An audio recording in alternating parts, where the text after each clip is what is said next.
Hey everyone, Mherex here, bringing you another video. This one is going to be on a boss battle setup for Hall of Fame Chyna. Mine's 5-star gold. Skill plate I want to cover. You don't necessarily need this. It might slow you down too much. It might help. Whenever you break 3 or more red gems, turn 7 blue to purple, end of your turn. She's going to be really close to being able to get 2 full cycles out of.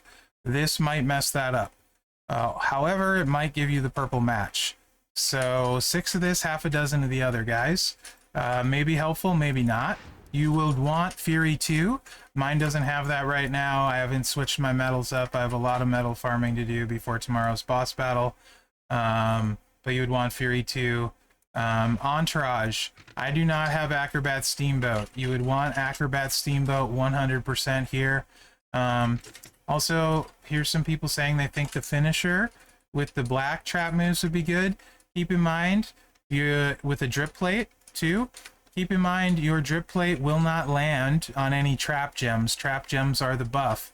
Also keep in mind, you only get trap gems on black gems. So that's only 1 gem instead of 2.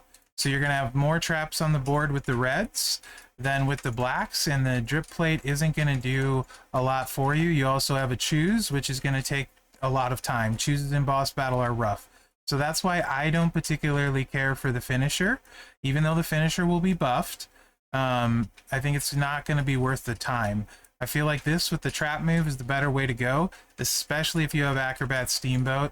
And anyway, we'll get into it, right? So MP Trainer Sting, he's on there because both of these are loaded and ready to go. Dusty is on here, so I have a better chance of purple gems to start, and 1 purple match loads the trap move. So there's that. Then we're gonna spam red gems. So we got Snoop and we got Typhoon here for red gem damage because I don't have Acrobat Steamboat. Now, if you do have a Hogan plate, and I do, that's tempting because after the first go, your red gems are going to be boosted 200%. That 200% is going to be what all of these trap gems turn into because they're red. So that's going to be 200% onto the already 60 times buff trap gems. That's a lot. So that might outweigh the damage wise. That might be worth experimenting with. The downside is this build requires swiping, so eventually you can't keep growing it. That's the downside. That's not the end of the world. I probably actually am going to throw that on to start because I think it'll be a game changer for her. However, I think Chyna's real benefit here for this boss battle is going to be as a shield breaker. I'll talk about that during the match that I'm going to play and why that is. So she can hit hard, but the thing with this boss is unless you have EO in your faction and on your team, at 20 it's going to have 500 million health. You need to do a lot of damage. EO can probably do that or very close with a great setup turn 1. Everyone else will probably struggle to do 100 million with the exception of maybe the new Showboat Bailey.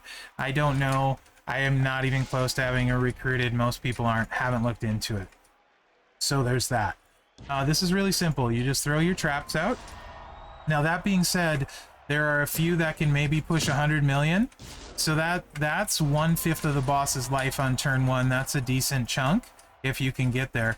However, the good news is it's from what I saw on my Monday stream, the level 15 boss is only supposed to have 77 million health. So literally, there's no reason a bunch of factions, pretty much all of them that want to try, shouldn't be able to get through 15. So that's pretty cool. So I think 15s are considerably easier than normal. 20s, if you have EO, I don't think will be hard, but I do think 20s are going to be a struggle. Anyway, Chyna, Shield Breaker. The boss, you know what, I'll cover this more in the boss prep video, but essentially, every turn, a bunch of leech gems go out, 35. That's going to cover up 3/4 of the board. Hopefully Chyna has a swipe left that will connect some of these gems because boss's first turn is going to make your MP costs go up by 10 and you're going to be SOL for breaking that shield. However, someone like Chyna, if she's got a couple traps left, and you're likely to have some, you connect those you can probably reload your stuff because she makes a bunch of reds and gets the other traps. There's a couple people like that can do good damage and blow up the board. Trickster Becky's another one. They're probably going to be your clutch shield breakers this time. But anyway, I digress. So Chyna, you throw both of those out, you do your purple swipe, you blow up the board, it fills the rest of your stuff up. You know, Bob's your uncle, you're good to go. The trap gems are the only ones doing the big damage, so you can't just say times this by 60 times and that'll be how much damage she does, because, you know, the whole board wasn't all trap gems. And there you can see that was extra time on the cascade. It did fill the purple move up, but we had the match and it was filled already. So I don't know how much I actually like that plate, other than the fact it's likely to give you a purple match on the board for the second go around, which is also important because you need to be able to break the trap gems, and then the trap move comes into play, so the more purples and reds on the board the better. Done this a few times, and again, no steamboat. Steamboat would make a huge difference. Usually it's equating to what would be about 20 million. I think it's been hitting for like 300k kind of thing. Let's see how hard it hits this time. 294k, right close to that 20k range again. Steamboat, I think that'd be more like, sorry, 20 million range. Steamboat probably make that more like 25 or 30 million.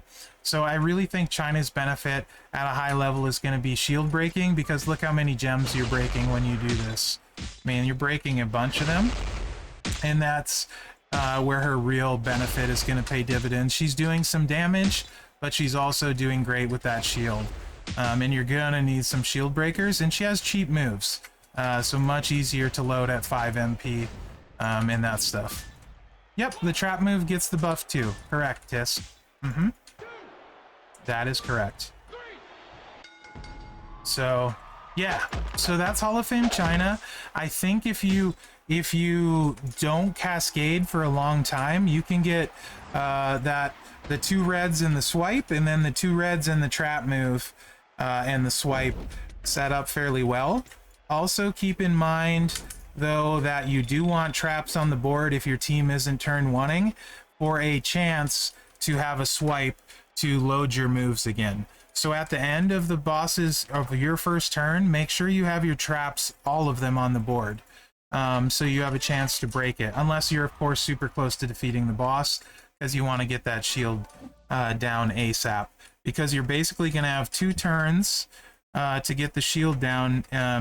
The way I look at it, turn 1 for the boss is going to be the leech gems go out, the shield goes up, your MP goes up by 10.